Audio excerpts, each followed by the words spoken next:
Hi and welcome to this clean testing video regarding emergency response cleaning.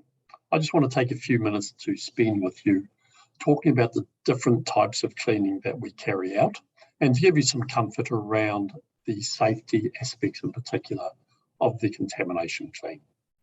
As COVID-19 and in particular the Delta variant spreads throughout New Zealand, the potential for contamination cleans will only increase. So most of you would have completed the online training of emergency response cleaning. If you haven't, give us a call or get hold of your area support team. And this will just give you some backup around the steps that we actually follow. So I'm just going to share a screen with you and I'll just work through some slides.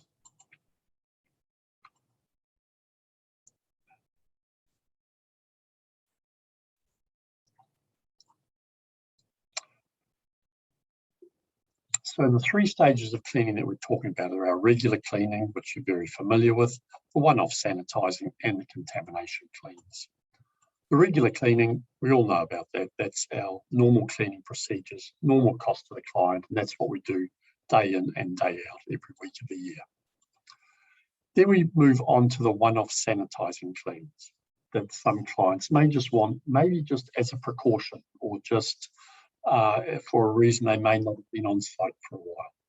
And this is a deeper clean, which includes sanitizing all areas of the premises with a real focus on touch points in particular. For these sorts of cleans, you need your clinical grade disinfectant and your mops and cloths that you can throw away. That is built into the cost, so the client does end up paying for those as well. And as far as the cost is concerned, it's something you should always talk to your area support team about. This takes about 2 times the length of time for a normal clean, plus obviously, the cost of the equipment. Then move into the contamination cleans.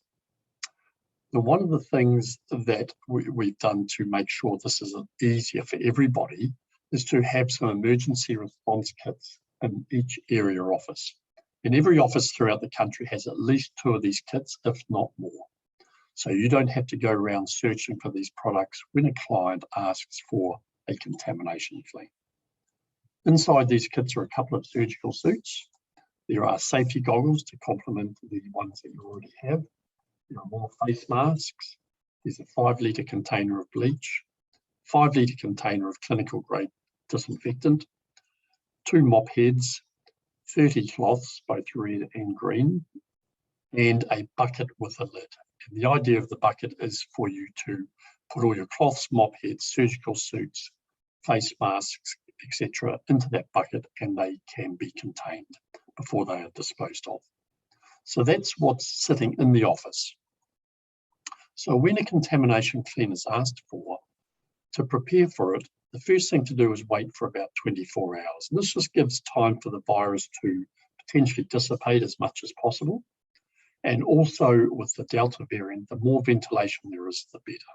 So before you get on site, or when you do get on site rather, just open doors and windows as much as possible, ensuring that security is not compromised. Get the emergency response kit from the office. And then make sure you have all your other chemicals as well, just the normal buckets, your mop handles, and the Cleantastic range for cleaning.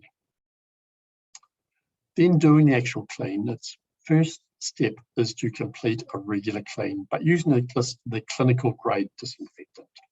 And it's really important that a good regular clean is completed first to ensure that there is no dirt that you're doing the contamination clean with. Then it's getting into the actual sanitizing. Starting with the bleach, make sure that it's diluted as per the table.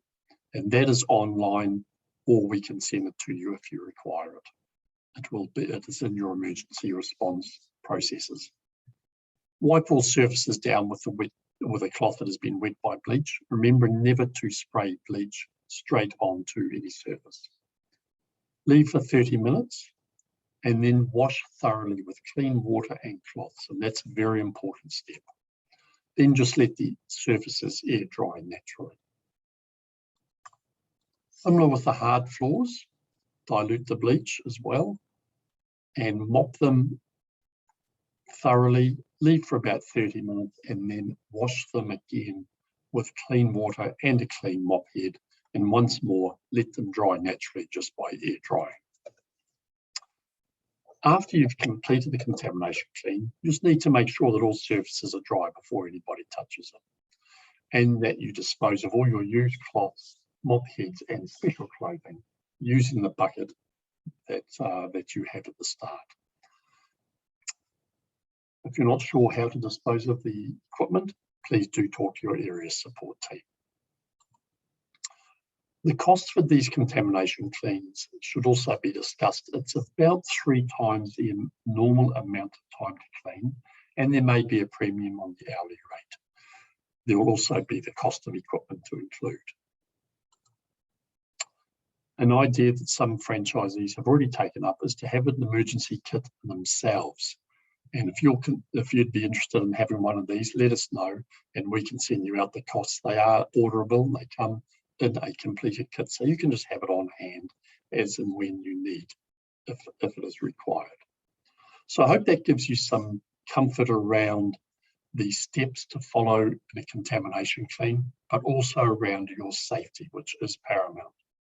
As I mentioned at the start, the chances of these types of cleans will possibly continue to grow as COVID spreads throughout the community across the country. Thanks for your time.